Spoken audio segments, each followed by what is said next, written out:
हैवानुमा बाप ने अपने माजूर बेटे और अपनी बीवी को घर से निकाल दिया। जी हां नाजरीन, खबर है राजेंद्र नगर पुलिस स्टेशन के इलाके हैदरगुड़ा से, जहां उदय भास्कर नामी बेरहम दिल बाप ने अपनी बीवी और बेटे को सिर्फ इसलिए घर से बाहर निकाल दिया क्योंकि उनका बेटा पैदाइशी जिस्मानी और दिमागी तौर पर माजूर है। आज 16 अगस्त को उदय भास्कर की बीवी ने अपने माजूर बेटे और परिवार के साथ उदय भास्कर के घर के रूबरू एहतजाजी धरना दिया और इंसाफ की मांग की। उदय भास्कर की बीवी के मुताबिक 7 साल कबल उन्हें एक अबनॉर्मल बेटा पैदा हुआ था, जिस पर उदय भास्कर बरहम हो गया और उन लोगों को घर से निकाल दिया। उदय भास्कर की बीवी ने उसे समझाने की बहुत कोशिश की, लेकिन वो ना माना और बीवी के सामने शर्त रख दी कि वो बेटे को छोड़कर अकेले घर आ सकती है, लेकिन मां की ममता ने अपने माजूर बेटे को छोड़ना गवारा ना किया और बीवी ने बेटे के लिए इंसाफ की मांग करते हुए कोर्ट में अर्जी दाखिल कर दी और गुज़िश्ता 7 साल से ये केस कोर्ट की तारीख पर तारीख की बलि चढ़ गया, लेकिन अब तक इंसाफ नहीं मिला, जिससे परेशान मां ने उदय भास्कर के घर के आगे एहतजाज किया और अपनी जिम्मेदारी कबूल करने की मांग की। उदय भास्कर एहतजाज के दौरान घर से बाहर ना आने पर खातून के बरहम रिश्तेदार ने उदय भास्कर के घर जबरदस्ती दाखिल होने की कोशिश की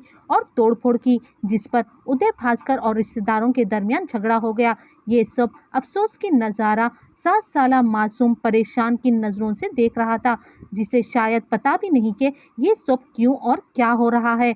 नाजरीन, अब आप ही बताएं, इस शोब में इस मासूम का क्या कसूर? अपनी राय कमेंट के जरिए ज़रूर बताएं। आइए देखते हैं ये खुसूसी रिपोर्ट। मज़ीद खबरों से बाखबर रहने के लिए हमारे चैनल को यूट्यूब पर सब्सक्राइब करें, फेसबुक पर लाइक करें, इंस्टाग्राम और ट्विटर पर फॉलो करें। జాయిన్ చేసుకోవడం వాళ్ళకి ఇష్టం లేదు సార్. బికాస్ మీరు చూస్తున్నారు కదా ఇక్కడ తెలుస్తుంది ఫిజికల్లీ మెంటల్లీ ఛాలెంజ్డ్. నన్ను యాక్సెప్ట్ చేశానని బాబు వద్దు అంటున్నాడు. అది పాసిబుల్ కాదు. Because he is my kid. నేను ఫ్రమ్ బర్త్ ఇచ్చా. నేను ఒక్కదాన్నే రీజన్ కాదు కదా బట్ పుట్టడానికి. అతను కూడా రీజన్ రెస్పాన్సిబులే కదా. అతని కేరింగ్ కూడా ఉండాలి కదా. నన్ను రమ్మంటాడు, బాబుని వద్దు అంటాడు. బట్ నాకు నా చైల్డ్ కూడా important. With my child I'm happy to join with my family. ఇప్పుడు మీరు కూర్చున్నారు కదా ఇంటి ముందు, ఏమంటున్నారు మళ్ళీ మన రెస్పాన్స్? కోర్టులో కేసు ఉంది కదా, పెట్టినావు కదా, చూసుకోవచ్చు.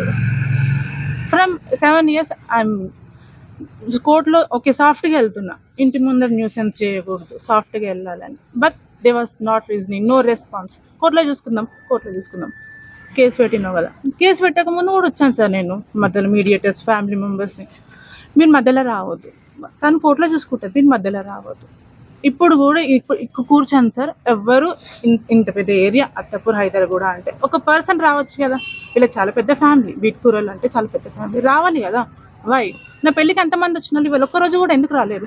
మా ఇంటి దగ్గర అన్ని ఫంక్షన్స్ అయినా వచ్చిన వాళ్ళు బస్సు వచ్చింది, ఇవాళ ఒక్కరు ఎందుకు రాలేరు? నా తప్పు ఉంటే రావాలి కదా వాళ్ళు.